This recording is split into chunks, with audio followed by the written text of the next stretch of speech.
Episode 6 नाजायज बेटी। नितेश गोयनका का आयरा पर हाथ उठाना। आशीष की बात सुनकर आयरा ने कस के अपने हाथों की मुट्ठियां बंद कर ली।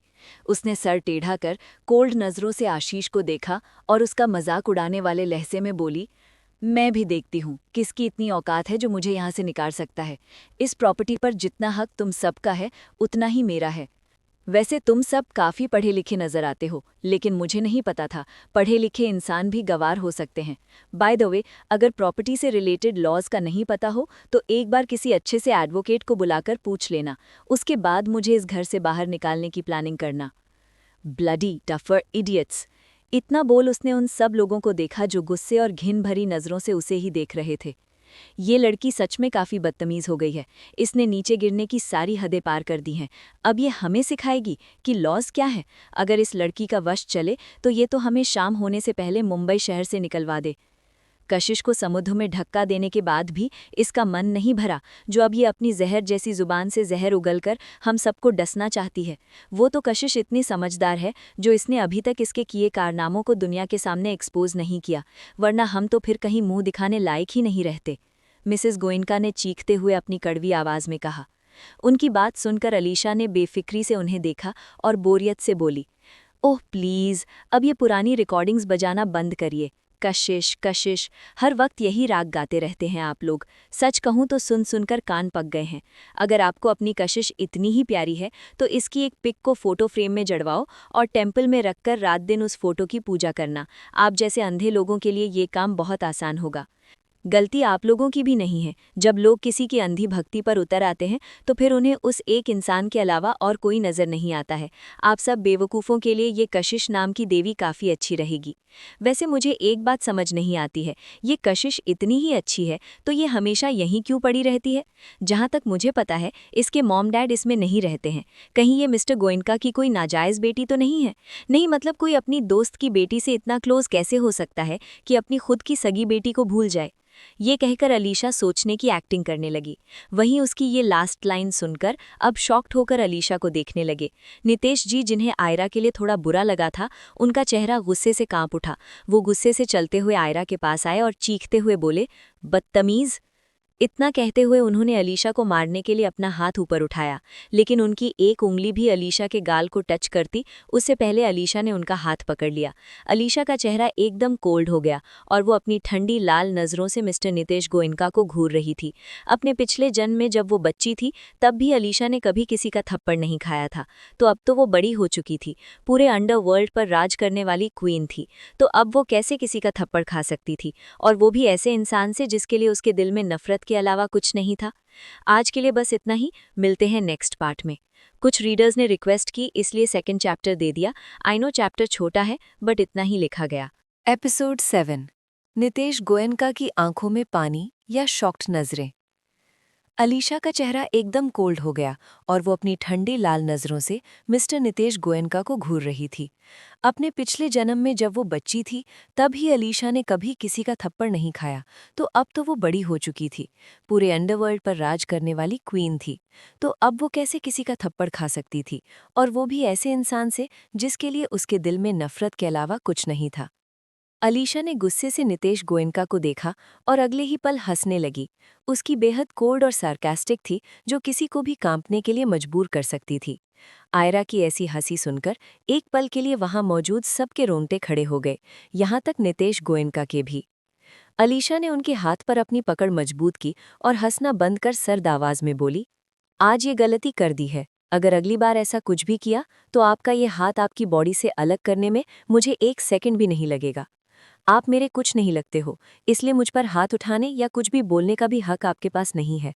अगर हाथ उठाना है तो अपने प्यारे दोस्त की बेटी कशिश पर उठाओ, क्योंकि वही आपकी लाडली बेटी है। इतना बोल उसने झटके से नितिन जी का हाथ झटक दिया। आयरा ने इतनी जोर से नितेश जी का हाथ झटका था कि वो लड़खड़ाते हुए 4 कदम पीछे हो गए। वो हैरानी के साथ आयरा को देख रहे थे। ये उनकी बेटी नहीं थी जो सबकी बातें सुनकर भी कुछ नहीं बोलती थी। चाहे कोई उसके साथ कितना भी गंदा बिहेव क्यों ना करता, फिर भी आयरा मुस्कुराकर उस बात को टाल देती थी। लेकिन ये लड़की आयरा से बहुत अलग थी। नितेश जी की आंखों में हल्की सी नमी भर आई। सबके सामने उन्हें थोड़ी शर्मिंदगी सी महसूस होने लगी। कशिश ने जब देखा कि आयरा कैसे नितेश जी से बात कर रही है तो वो अपने होठों को बाइट करते हुए मासूम सी शक्ल बनाकर बोली, आयरा तुम ये सब क्यों कर रही हो? तुम्हें अंकल को ब्लेम करने की ज़रूरत नहीं है। जो भी गलती है वो मेरी है। प्लीज़ तुम अंकल के साथ मिसबिहेव मत करो, मुझे बिल्कुल भी अच्छा नहीं लग रहा है। तुम्हें उसने इतना ही कहा था तभी अलीशा ने अपनी काफ़ी कोल्ड नज़रों से उसकी तरफ देखा, जिससे उसके आगे की बात गले में ही अटक गई और वो अपनी जगह जम गई। अलीशा ने कशिश को ऊपर से नीचे तक देखा। कशिश ने एक डार्क ग्रीन कलर का टॉप और जीन्स पहनी हुई थी। उसके अच्छे से सेट किए हुए बाल कंधे पर बिखरे हुए थे, जिसकी वजह से उसके डेलिकेट फीचर हाईलाइट हो रहे थे। उसकी चमकती हुई आंखें और वो स्मूथ स्किन और उसके ऊपर से उसकी वो एलिगेंट स्माइल, उसके लुक्स और एक्टिंग स्किल्स की वजह से कोई हैरानी की बात नहीं थी कि वो इस देश की बड़ी एक्ट्रेसेस में से एक थी। कशिश एक बहुत एक्ट्रेस थी और उसने अपनी इसी एक्टिंग स्किल्स की वजह से पूरी गोयनका फैमिली को अपने कोरे मासूमियत के जाल में फंसाया हुआ था, जिसकी वजह से आज गोयनका फैमिली अपने घर की सगी बेटी को भी भूल गए। कशिश के लिए उन्होंने आयरा को ऐसी कंट्री में भेज दिया जहां से जीवित आना ऑलमोस्ट इम्पॉसिबल था। वो तो आयरा में जीने की चाहत थी, जिस वजह से वो अंडर डेवलप्ड और इकोनॉमिकली पीछे कंट्री से निकलकर फ्रांस चली गई। आयरा ने ठंडी नज़रों से कशिश को देखते हुए कहा, मैंने कब कहा कि तुम शरीफ हो? क्या मैं तुम्हें ब्लेम नहीं कर रही हूँ? तुम इतनी बेवकूफ़ दिखती तो नहीं हो जितनी बनने की एक्टिंग कर रही हो। ये कहते हुए वो गौर से कशिश को देख रही थी। वो देखने में इतनी खूबसूरत नहीं थी, लेकिन हैवी मेकअप और अच्छे ड्रेसिंग सेंस की वजह से वो खूबसूरत दिखती थी। और इसके उलट आयरा नेचुरल बहुत खूबसूरत थी, लेकिन उसने कभी अपने लुक्स पर ध्यान नहीं दिया। अगर हर्ष की जगह कोई और लड़का भी होता और उसके पास दो ऑप्शन होते, आयरा या कशिश, तो ऑफकोर्स वो कशिश को ही चुनता। उसने सबने अपनी जो इनोसेंट पब्लिक इमेज बनाकर रखी थी, उसकी वजह से कोई भी लड़का आसानी से उसे चूज कर सकता है। अलीशा ने एकदम से अपना सर झटका और गुस्से से कशिश को घूरने लगी। आयरा की बात सुनकर कशिश आंसू बहाते हुए बोली, आयरा, आखिर तुम्हारी प्रॉब्लम क्या है? तुम वक्त रहते दफा हो जाओ इस घर से, वरना मैं निकालने पर आई तो कहीं मुंह दिखाने लायक नहीं रहोगी। ये कहते हुए उसने अपने बालों को पीछे किया, जिससे अब उसका चेहरा सबको क्लियर नजर आ रहा था। आयरा की स्ट्रेट फॉरवर्ड बात सुनकर कशिश का चेहरा पीला पड़ गया। वो इस घर से अपने सपने में भी जाने का नहीं सोच सकती थी। यहाँ उसे हर फैसिलिटी और सबका प्यार मिलता था। गोयनका फैमिली में रहने से उसका बाहर अलग ही रुतबा था। कशिश पैनिक करते हुए बोली, ये तुम क्या बोल रही हो आयरा? दांत पीसते हुए तेज आवाज में बोली, बहरी की औलाद, वही बोला जो तुमने सुना। दिमाग मत खराब कर, वरना अभी टेरेस पर ले जाकर धक्का देकर तेरा किस्सा यहीं खत्म कर दूंगी। फिर नर्क में जाकर दिखाती रहना अपनी एक्टिंग स्किल्स। ये कहते हुए वो ठंडी नजरों से कशिश को घूर रही थी। आयरा की धमकी सुनकर सब हैरानी से उसकी तरफ देखने लगे। वहीं डोर पर खड़ा एक हैंडसम लड़का, जिसकी पर्सनालिटी और लुक बेहद अट्रैक्टिव और डोमिनेटिंग था, वो गुस्से से आयरा को देख रहा था। आज के लिए बस इतना ही, मिलते हैं नेक्स्ट पार्ट में। आयरा की धमकी सुनकर सब हैरानी से उसकी तरफ देखने लगे। वहीं डोर पर खड़ा एक हैंडसम लड़का, जिसकी पर्सनैलिटी और लुक बेहद अट्रैक्टिव और डोमिनेटिंग था, वो गुस्से से आयरा को देख रहा था। अलीशा की नज़रों से कशिश की आंखों की वो चमक नहीं छुप सकी। अलीशा ने अपनी एक उंगली से माथे को रब किया और हल्का सा सर टेढ़ा कर डोर की तरफ देखा। तभी उसकी नज़रें उस हैंडसम और डोमिनेटिंग पर्सनैलिटी वाले लड़के पर पड़ी, जिसे देखकर एक पल के लिए अलीशा चौंक गई। लेकिन तभी उसने गौर से देखा और समझ आया कि ये वही लड़का है जिसके पीछे आयरा ने अपनी जिंदगी को जहन्नुम बना दिया। अलीशा के फेस एक्सप्रेशन और भी ज़्यादा बिगड़ गए। नितेश गोयनका के साथ दादी आरव प्रिया ने जब कशिश को इस तरह रोता हुआ देखा तो उन्हें उसके लिए बुरा लगने लगा और साथ में आयरा पर बेहद तेज गुस्सा आने लगा। आफ्टर ऑल उन सब की प्यारी मासूम कशिश की आंखों में सिर्फ आयरा की वजह से आंसू थे। क्या हो रहा यहाँ? और कशिश इतना क्यों रो रही है?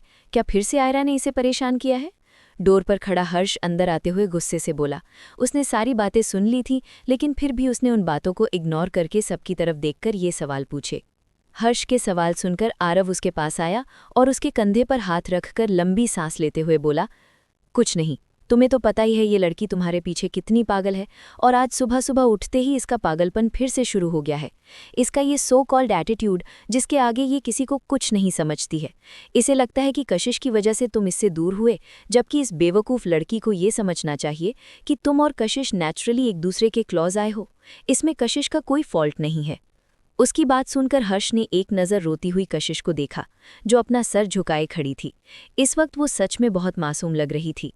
कशिश को इस तरह रोता देख हर्ष ने गुस्से से आयरा को देखा और कहा, आयरा तुम्हें एक बात समझ क्यों नहीं आती है? मैं तुमसे प्यार नहीं करता हूँ। You are not worthy of me. अपना स्टैंडर्ड और लुक्स देखो, तुम्हें खुद को पता चल जाएगा कि तुम मेरे पैरों के शूज़ के बराबर भी नहीं हो।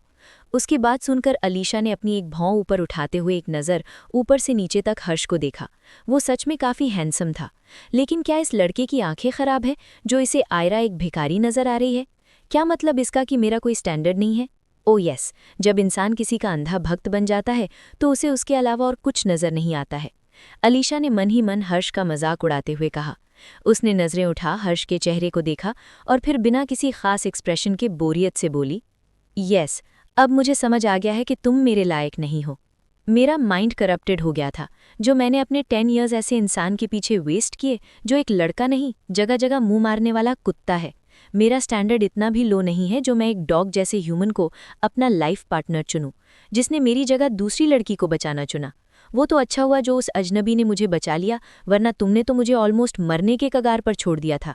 वेल, कुत्ते और गली की कुतिया की जोड़ी हमेशा परफेक्ट लगती है। Dog Harsh and beach Kashish, what a perfect couple of the world, उसने सार्कास्टिकली हंसते हुए कहा। आयरा की बात सुनकर सब शॉक्ड होकर उसे देखने लगे। हर्ष को आयरा से ऐसे आंसर की बिल्कुल भी एक्सपेक्टेशन नहीं थी। आज से पहले कभी उसने इस लैंग्वेज और टोन में उससे बात नहीं की थी। हर्ष जल्दी ही अपने सेंस में आया और चिल्लाते हुए बोला, तुमने मुझे डॉग कहा? तभी अलीशा बीच में बोली, डॉग को डॉग नहीं तो क्या सुअर कहूँ? वैसे तुम्हारे लिए सुअर कॉम्प्लीमेंट भी अच्छा रहेगा, बट तुम जिस तरह से भौंक रहे हो उसके अकॉर्डिंग पर्सनैलिटी पर डॉग ज्यादा सूटेबल लग रहा है, उसने बोरियत से हर्ष को देखते हुए कहा। उसका जवाब सुनकर हर्ष और भी ज्यादा कांप उठा। वो गुस्से से बोला, आयरा तुम्हें ये क्या हो गया है? तुम ऐसी तो नहीं थी। मैंने पहले भी एक्सप्लेन किया था तुम्हें कि मैंने कशिश को क्यों बचाया। कशिश बहुत वीक थी, अगर वो पानी में डूब जाती तो शायद उसका सर्वाइव करना। तभी अलीशा ने अपने कानों पर हाथ रखते हुए गुस्से से कहा, उफ यार, तुम सब कितना ड्रामा करते हो। यू नो व्हाट, अगर मैं थोड़ी देर और यहाँ रुकी ना तो मेरे कान खराब हो जाएगा। आई थिंक मुझे इन सर्कस एनिमल्स के बीच से निकल जाना चाहिए।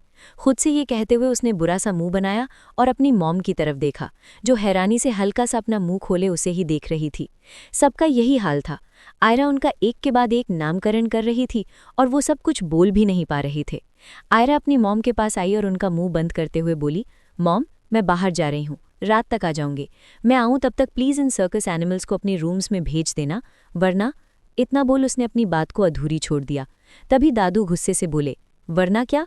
एपिसोड 9, दादू और नितेश जी की आंखों में गिल्ट, कशिश का बेहोश होना। आयरा अपनी मॉम के पास आई और उनका मुंह बंद करते हुए बोली, मॉम, मैं बाहर जा रही हूँ, रात तक आ जाऊंगी। मैं आऊं तब तक प्लीज इन सर्कस एनिमल्स को अपनी रूम्स में भेज देना, वरना। इतना बोल उसने अपनी बात को अधूरी छोड़ दिया। तभी दादू गुस्से से बोले, वरना क्या? आयरा ने अपना सिर तिरछा किया और ठंडी निगाहों से दादू को घूरते हुए रॉयल स्माइल के साथ बोली, वरना फिर आप सबको सीधा हॉस्पिटल शिफ्ट करवा दूंगी और वहां डॉक्टरों को सबसे बड़ा पजल दूंगी, कौन सी हड्डी पहले जोड़ी जाए, किस तरफ से जोड़ी जाए, या फिर आप सबका स्पेयर पार्ट्स की तरह नया ढांचा बनाना पड़े। कशिश ने अचानक ही नजरें घुमाते हुए डोर पर खड़े लड़के को देखा, जिसे देखते ही उसकी आंखों में चमक आ गई। लौकिक जल्द ही उसने अपनी चमक को छुपा लिया और उदास सा चेहरा बनाकर सिसकने लगी, जैसे आयरा ने उसे बहुत हर्ट कर दिया हो। ये सुनते ही दादू गुस्से से चीखते हुए बोले, बदतमीज, तुम्हें पता भी है तुम किससे बात कर रही हो? हम तुम्हारी दादाजी हैं। तभी आयरा बीच में उसी तरह तेज आवाज में बोली, स्टॉप इट। मेरे लिए आप सिर्फ 75 ईयर्स के एक बुजुर्ग आदमी हो, nothing more than that. So please खुद को मेरा दादा कहने की कोशिश भी मत करना। दादो वो होते हैं जो अपनी पोती के लिए खड़े हों, उसके लिए प्यार और रिस्पेक्ट दिखाएं। आपने कब दादाजी होने की रिस्पॉन्सिबिलिटी निभाई? एक बार बता दीजिए, बस एक बार, जब आपने मुझे अपनी ग्रैंड डॉटर की तरह प्यार किया हो। दुनिया को कब प्राउडली बताया कि Arya Goenka is your grand daughter, जैसे आप इस चीप लड़की का सबके सामने नाम लेते हो? अगर आपके पास ऐसा एक भी मोमेंट है तो मैं यहीं सबके सामने घुटनों पर बैठकर आपसे माफी मांग लूंगी। आयरा की ये बात सुनते ही जैसे सबको सांप सूंघ गया हो। दादू जो इतनी देर से गुस्से से कांप रहे थे, उनकी बोलती एकदम से बंद हो गई। वो अपने दिमाग पर जोर देते हुए सोचने लगे कि आयरा को उन्होंने लास्ट टाइम कब गोद में लिया था और कब उससे प्यार से बात की थी। लेकिन कुछ देर याद करने के बाद भी उन्हें याद नहीं आया कि उन्होंने आज तक कभी आयरा को कशिश की तरह प्यार किया है, तो उनके चेहरे पर शर्मिंदगी और गिल्ट भरे एक्सप्रेशन आ गए। बचपन से लेकर अब तक उन्होंने सिर्फ कशिश को अपनी गोद में खिलाया, उसकी हर एक विश को पूरी किया। अपने साथ बाहर पार्क में घुमाने लेकर जाते थे। सुबह स्कूल अपनी कार में उसे छोड़कर आते थे। यहाँ तक जब उसे चोट लग जाती थी तो वही उसे सबसे पहले हॉस्पिटल लेकर जाते थे। लेकिन आयरा, वो भी उनकी पोती थी, जबकि वो उनकी बायोलॉजिकल पोती थी। आयरा हमेशा दादू दादू बोलते हुए उनके पीछे आती थी, लेकिन वो हर बार उसे डांटकर भगा देते थे। जब दादू कशिश को स्कूल लेकर जाते थे तो आयरा भी ड्राइवर की जगह उनके साथ जाने की जिद करती थी, लेकिन दादू उसे कभी अपने साथ नहीं लेकर गए। और जब आयरा ज्यादा जिद करने लगी तो उसे बिना एक्सप्लेन के दूसरी कंट्री में भेज दिया। 10 साल पहले जब आयरा वापस आई तब भी दादू ने कभी उससे प्यार से बात नहीं की। इनफैक्ट हमेशा उसमें कमियां निकालते रहते थे।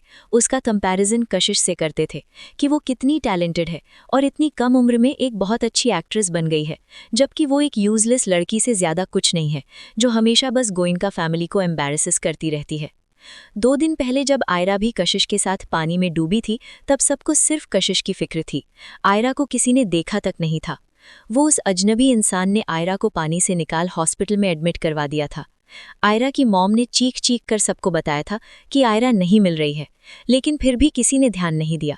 जब हॉस्पिटल से कॉल आया तब गोयनका फैमिली को पता चला कि आयरा अभी हॉस्पिटल में एडमिट है और वो भी कशिश के साथ उस गहरे समुद्र में डूबी थी। हर्ष को आयरा के डूबने का पता था, लेकिन कशिश के चक्कर में वो सबको बताना भूल गया कि आयरा भी पानी में डूबी थी। लेकिन इस बात से भी किसी को कोई खास फर्क नहीं पड़ा, सिर्फ अंशिका जी को छोड़कर। जब कुछ देर बाद भी जब दादू ने कुछ नहीं कहा तो आयरा सार्कास्टिकली हंसते हुए बोली, I think mister Vishwanath Goenka, आपको आपका जवाब मिल गया होगा, सो आगे से कभी मुझे अपनी पोती मत कहना। आपके साथ मेरा कोई रिश्ता नहीं है और न ही आपके बेटे के साथ। आप लोग मर भी गए तब भी मुझे कोई फर्क नहीं पड़ेगा। इनफैक्ट मैं तो सबको आपकी 13वीं पर वर्ल्ड की बेस्ट स्वीट्स खिलाऊंगी। इतना बोलकर वो हंसने लगी। उसकी हंसी में जो कड़वाहट थी वो सबको अच्छे से दिख रही थी। अपनी बेटी की कड़वाहट भरी हंसी सुनकर अंशिका जी ने अपने होठों को अंदर की तरफ दबा लिया, लेकिन फिर भी उनकी आंखों में ठहरी नमी आंसू बनकर गालों पर लुढ़क आई। उन्हें अपनी बेटी के लिए बुरा लग रहा था, लेकिन फैमिली प्रेशर की वजह से वो कभी उसके लिए स्टैंड नहीं ले पाई। आयरा की बात सुनकर दादू और नितेश जी ने एकदम से उसकी तरफ देखा। आज पहली बार उन्हें अपने दिल में कुछ टूटता हुआ सा महसूस हो रहा था। उन्हें लग रहा था कि शायद उन्हीं से कहीं गलती हुई है। कशिश ने जब देखा कि नितेश जी और दादू किस तरह आयरा को देख रहे हैं तो वो पैनिक करने लगी। उसने घबराते हुए मन ही मन सोचा, नहीं नहीं, मैं डैड और दादू को आयरा के करीब नहीं जाने दे सकती हूँ, वरना ये लोग मुझे घर से बाहर निकाल देंगे। चाहे मैं आज कुछ भी क्यों ना हूँ, लेकिन अगर गोयनका फैमिली से मैं निकल गई तो फिर से मैं उसी जगह आ जाऊंगी। इंडस्ट्रीज में स्किल्स की नहीं, पैसा और पावर की चलती है, जो मुझे सिर्फ गोयनका फैमिली ही दे सकती है। खुद से ये सोचते हुए उसने अपने साइड में रखा वास हाथ देकर नीचे गिरा दिया। वास तेज आवाज के साथ नीचे गिरकर टूट गया, जिससे सबका ध्यान उस तरफ चला गया। तभी सबकी नजरें कशिश पर पड़ी, जो अपनी आंखें बंद किए सर पर हाथ रखे खड़ी थी। उसे देखकर लग रहा था कि वो बेहोश होने वाली है, जिसे देखकर हर्ष भागते हुए उसके पास आया। ठीक उसी वक्त कशिश नीचे गिरने को होती है, लेकिन हर्ष ने तुरंत उसे अपनी मजबूत बाहों में संभाल लिया। कशिश ने हल्की सी आंखें खोल हर्ष को देखा और रुंधे गले से बोली, आई एम सॉरी, मैंने कुछ गलत नहीं किया। मेरी वजह से आयरा को बहुत हर्ट हुआ है। I am sorry Ayra. इतना कहते हुए वो अचानक ही बेहोश हो गई। अलीशा चुपचाप कशिश की एक्टिंग को देख रही थी। उसके चेहरे को देखकर ही साफ पता चल रहा था कि वो सिर्फ बेहोश होने की एक्टिंग कर रही है। अलीशा को उसकी एक्टिंग से कोई फर्क नहीं पड़ रहा था। उसके लिए ये फैमिली कोई मैटर नहीं करती थी और ये घटिया लोग इस कशिश के ही लायक थे। आयरा ने अपना सर हिलाया और फिर सबको इग्नोर करके मैंशन से बाहर निकल गई। दादू और नितेश जी बस जाती हुई आयरा को देखते रह गए। वो अभी भी अपनी जगह खड़े थे। आज के लिए बस इतना ही, मिलते हैं नेक्स्ट पार्ट में। सेकंड चैप्टर दे दिया है तो इस पर भी कमेंट जरूर करना। चैप्टर भी बढ़ा दिया है। Episode 10 racing event. अलीशा की खुशी, शॉक्ड विवान। आयरा में अपना सर हिलाया और फिर सबको इग्नोर करके मैंशन से बाहर निकल गई। दादू और नितेश जी बस जाती हुई आयरा को देखते रह गए। वो अभी भी अपनी जगह खड़े थे। कशिश जो पूरे होश में थी, बस अपनी आंखें बंद किए बेहोश होने की एक्टिंग कर रही थी। उसने जब महसूस किया कि नितेश जी और दादू उसके पास नहीं आए हैं तो गुस्से से उसके जबड़े कस गए। इस वक्त उसे आयरा पर बहुत तेज गुस्सा आ रहा था। हमेशा उसकी कॉपी करने वाली लड़की आज इतना कैसे बदल गई, ये बात कशिश को समझ नहीं आ रही थी। लेकिन उसने मन ही मन सोच लिया था कि कुछ भी करके आयरा को इस घर से निकालना होगा, वरना वो फ्यूचर में उसके लिए बहुत बड़ी प्रॉब्लम बन सकती है। आरव, दादी, अंशिका जी, चाचा चाची, प्रिया सब जल्दी से कशिश के पास आए और परेशानी से उसे देखने लगे। दादी ने गुस्से से कहा, ये सब उस लड़की की वजह से हुआ है। उस मनहूसियत की वजह से हमारी बच्ची बेहोश हो गई। उनकी बात सुनकर अंशिका जी ने उनकी तरफ देखा और हिचकिचाते हुए बोली, माँ जी, कशिश बेहोश हो गई तो इसमें आयरा की क्या गलती है? आप उसे क्यों डांट रही हैं? दादी ने गुस्से से अंशिका जी को देखा और उन्हें ताना मारते हुए बोली, हाँ, मुझे आयरा को नहीं तुम्हें सुनाना चाहिए। तुम्हारी परवरिश की वजह से ही वो लड़की ऐसी हो गई है। एक माँ ही बच्चे को संस्कार सिखाती है और तुमने संस्कार की जगह बदतमीजी कैसे की जाती है ये सिखाया है। बड़ों से जुबान लड़ाना सिखाया है, दूसरों को हर्ट करना सिखाया, अपने खानदान को बाहर एम्बैरेस कैसे करना है ये सिखाया है। और जो कुछ थोड़ी बहुत कसर रह गई है उसे भी तुम बहुत जल्द पूरा कर दोगी। दादी की कड़वी बातें सुनकर अंशिका जी की आंखों से आंसू बहने लगे। उसने हमेशा इन लोगों को सपोर्ट किया, इनकी हर एक बात मानी, यहाँ तक अपनी बेटी से भी दूर हो गई। और इसके बदले इन्हें मिला क्या? हमेशा तिरस्कार, इंसल्ट, ताने, इनके अलावा कुछ नहीं मिला। आरव ने जब देखा कि दादी किस तरह अंशिका को डांट रही हैं, तो उसने बात को संभालते हुए कहा, दादी, अभी इन सब बातों का टाइम नहीं है, जल्दी से डॉक्टर को कॉल करो। दादी ने हाँ में अपना सर हिलाया और डॉक्टर को कॉल करके घर आने को कहा। चाचा चाची ने कुछ नहीं कहा था। हर्ष कशिश को लेकर उसके रूम में चला गया और उसके पीछे अंशिका जी को छोड़कर बाकी सब भी कशिश के रूम में चले गए। नितेश जी और दादाजी ने एक गहरी सांस भरे और वो दोनों भी कशिश को देखने उसके रूम में चले गए। इधर दूसरी तरफ आयरा बाहर पार्किंग एरिया में आई और जैसे ही कार के अंदर बैठने को होती है, तभी किसी ने पैसेंजर सीट का डोर ओपन करते हुए कहा, वाहो लिटिल सिस्टर, तुमने बहुत अच्छा सुनाया सबको, बट एक गलती कर दी। उस घटिया लड़की को एक खींच के कान के नीचे लगाना चाहिए था। लेकिन कोई बात नहीं, तुम अगली बार उसके गाल पर अपना हाथ साफ कर लेना। इस आवाज को सुनते ही अलीशा ने सर टेढ़ा कर अपने बगल में खड़े हैंडसम पर्सनालिटी वाले लड़के को देखा, जिसकी हाइट 6 फुट 3 इंच थी और वो काफी लंबी चौड़ी पर्सनालिटी वाला था। आयरा ने ज्यादा कुछ रिएक्ट नहीं किया और चुपचाप पैसेंजर सीट पर बैठ गई। उसे आदत नहीं थी किसी से बात करने की। वो बिना किसी एक्सप्रेशन की अपनी कोल्ड नजरों से सामने देख रही थी। विवान ड्राइविंग सीट पर आकर बैठा और मुस्कुराते हुए बोला, लिटिल गर्ल, व्हाट हैपेंड? क्या तुम मुझसे भी गुस्सा हो? यार, मैंने क्या किया? तुम मुझसे क्यों मुंह फुलाए बैठी हो? ये कहते हुए वो थोड़ा उदास हो गया।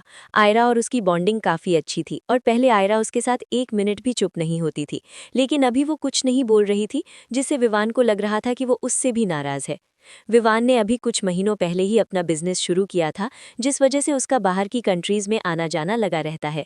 जब आयरा के साथ पानी वाला इंसिडेंट हुआ था, तब विवान ऑस्ट्रेलिया गया था और वो आज सुबह ही वापस आया था। आते ही जब वो गोयन का मैंशन आया और आयरा की बातें सुनी, तो वो बहुत ज़्यादा खुश हुआ। पहले आयरा अपने लिए स्टैंड नहीं लेती थी, लेकिन आज उसकी बातें सुनने के बाद विवान को लगा कि आयरा बदल रही है और अब शायद वो स्ट्रांग हो जाए, क्योंकि वो उसे उदास और वीक नहीं देख सकता था। अलीशा ने विवान की बात का कोई जवाब नहीं दिया। वो अभी भी चुपचाप विंडो से बाहर देख रही थी। तभी विवान ने कार को दूसरी तरफ टर्न ले लिया, जिससे अलीशा ने सर घुमा उसकी तरफ देखा और अपनी कोल्ड आवाज में बोली, ये तुम कहाँ लेकर जा रहे हो? मुझे मॉल जाना है। तभी विवान बीच में बोला, क्या तुम भूल गई? आज हम एक रेसिंग इवेंट में जाने वाले हैं। मैंने खुद तुम्हें प्रॉमिस किया था कि जैसे ही वापस आऊंगा तुम्हें अपनी रेसिंग दिखाऊंगा। और वैसे भी लिटिल सिस, तुम्हारा मूड खराब है, थोड़ा एडवेंचर चाहिए तुम्हें। ये कहते हुए विवान ने सर घुमा अलीशा को देखा। आज उसे आयरा के साथ थोड़ा अलग सा महसूस हो रहा था, लेकिन उसने फिर इस बात पर ज्यादा ध्यान नहीं दिया। रेसिंग का नाम सुनते ही अलीशा की कोल्ड आंखों में शाइन आ गई। वो इंटरेस्ट के साथ विवान को देखते हुए बोली, रेसिंग? तुम सीरियस हो? कौन सा ट्रैक और कौन सा इवेंट? ये कहते हुए अलीशा काफी एक्साइटेड नजर आ रही थी। वहीं उसके फेस एक्सप्रेशन देखकर विवान की एक भौं ऊपर उठ गई। उसे अच्छे से पता था कि आयरा को कार ड्राइव नहीं करना आता, लेकिन जिस तरह अभी आयरा खुश हो रही थी, उसे देखकर लग रहा था कि वो इस इवेंट में पार्टिसिपेट करने वाली है। विवान ने अपना सर झटका और सीरियस आवाज में बोला, आज का इवेंट कोई नॉर्मल स्ट्रीट रेस नहीं है, ये ब्लैक थंडर रेसिंग लीग है, इंडिया का सबसे बड़ा और सबसे खतरनाक अंडरग्राउंड रेसिंग टूर्नामेंट। उसका जवाब सुनते ही अलीशा और भी ज्यादा खुश हो गई। अपने पिछले जन्म में वो खुद रेसिंग की क्वीन थी और उसे ये सब बहुत पसंद था। आयरा ने अपने सीट से थोड़ा आगे झुकते हुए पूछा, ब्लैक थंडर?